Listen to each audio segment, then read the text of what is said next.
Bonjour, je vous propose 5 essentiels pour préparer votre cœur pour la venue du Sauveur à Noël.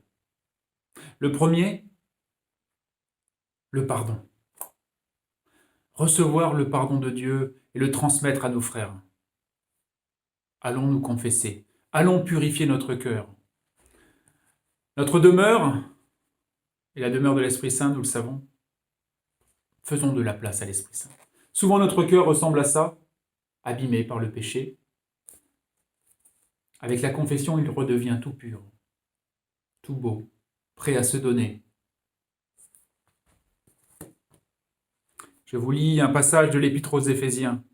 Soyez entre vous pleins de générosité et de tendresse. Pardonnez-vous les uns aux autres, comme Dieu vous a pardonné. Oui. Laissons Dieu épouser notre faiblesse. Laissons-le venir y habiter. Laissons l'Esprit venir au secours de notre faiblesse. Alors parce que Dieu nous aura visités, nous pourrons aller donner notre pardon. Nous pourrons demander pardon pour que règne la paix dans notre cœur et dans le cœur des autres. Premier point, recevoir le pardon de Dieu. Le deuxième, bénir les autres. Jésus bénissait. Que seules les pensées qui bénissent demeurent en ton esprit. C'est saint François de Sales qui nous dit cela. Que seules les pensées qui bénissent demeurent en ton esprit. C'est vrai, bien souvent nos pensées sont pas forcément bonnes.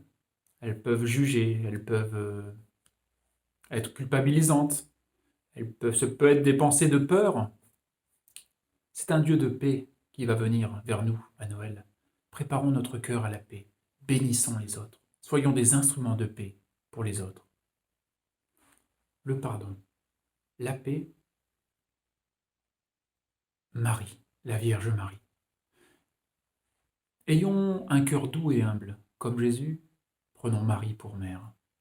Le chapelet, nous le savons, c'est la prière des pauvres. Cette chaîne qui nous relie à son cœur immaculé. Oui, par le chapelet, nous pouvons méditer les mystères et nous cacher dans le cœur de Marie. Soyons doux et humbles, pardonnons, bénissons, soyons doux et humbles avec le chapelet, avec Marie. Et puis enfin, quatrième, prions. Ayons un cœur de prière. Quelques secondes parfois sont comme un élan d'amour qui monte vers Dieu.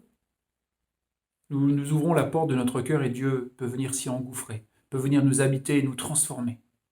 Prions. Quelques secondes. Et puis, il y a l'adoration.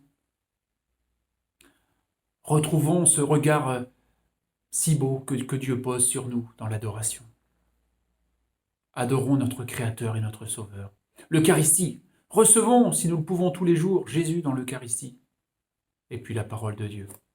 C'est une parole de vie. Méditons-la. Recevons-la comme la parole de Jésus qui parle à mon cœur. Et puis, nous avons reçu le pardon. Nous bénissons les autres.